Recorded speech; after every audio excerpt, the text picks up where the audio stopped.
throughout West Texas, probably throughout Texas, you get a lot of questions on the Second Amendment. You were recently in Houston, I think it was late last week, you were in Houston and you were talking about the AR-15, and you said that no one should be able to buy an AR-15, should not be able to be sold to civilians here in the United States. I own an AR-15, a lot of our listeners own AR-15s. Why should they not have one? To be clear, they should have them. If you purchase that AR-15, if you own it, keep it. Continue to use it responsibly. I think Texas has a real opportunity to lead on this issue right now because we so jealously guard that Second Amendment. We believe in it. We'll defend it. We have this proud, rich tradition of hunting, of owning guns for self-defense, for sport, for collection, as you may own that AR-15 for, just because it is fun to shoot.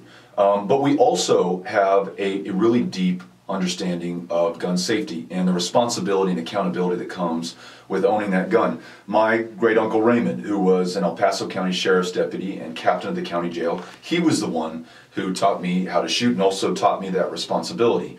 And it is gun owners and non-gun owners alike in Texas who I think are really leading this conversation around things like allowing the CDC to be able to study gun violence, around having comprehensive, without exception, universal background checks, and around weapons of war like an AR-15, which was designed and sold to the U.S. military in the first place because it is so good, so efficient, so effective at killing people and doing so in as great a number as possible. And when you listen to doctors who respond to gunshot victims, those shot by a handgun, it's a fairly clean, clear line through your system. And if it doesn't hit your heart or a major artery, and we get to you in time, we might be able to save your life. An AR-15, the high impact, high velocity round that smashes into your system, has an exit wound the size of an orange. It is intended to cause you to bleed to death before we can help you, because we want that enemy soldier down on the ground, not getting back up and getting one of our own. And so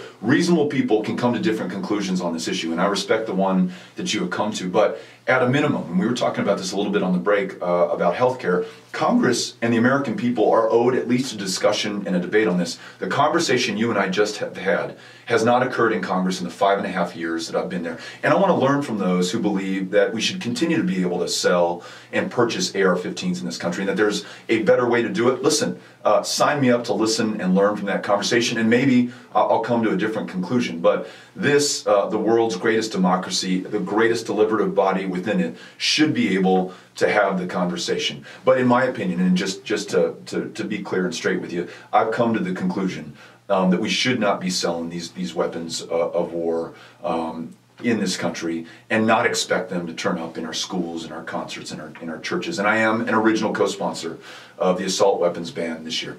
Doesn't that punish, though, the responsible gun owner? Obviously school shootings, they make news, they're horrible, they're tragic. But it's a very small number of people, very small percentage of gun owners who carry that attack out. Yeah. Isn't it punishing the good guys who are out there, the majority who are out there? I don't think so. And again, we support the Second Amendment. If you own a gun, keep that gun. Nobody wants to take it away from you. At least I don't want to do that.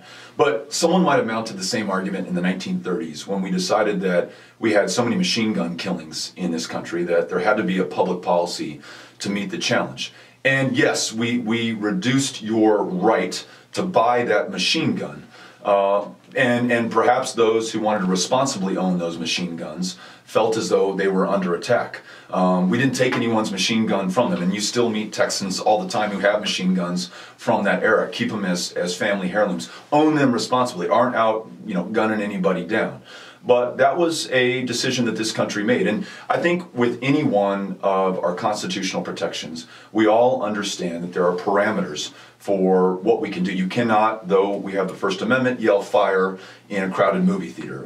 There's a responsibility that comes with our speech. The Second Amendment, you can't take a bazooka out and go fire it at the range. We've decided there's some parameters on gun ownership. So again, I think that rational, reasonable people can come to different conclusions on this, and we should be able to respect that. And I think in Texas, actually, we do. And I think we have a self-imposed high standard for gun ownership in this state. I would love for this state, you and I together, Ted Cruz and I together, to be able to lead the national conversation, though we may not agree on every point, on how to both defend the Second Amendment and make sure that we have true, responsible gun ownership and reduce a crisis in gun violence in this country that claims tens of thousands of lives every year.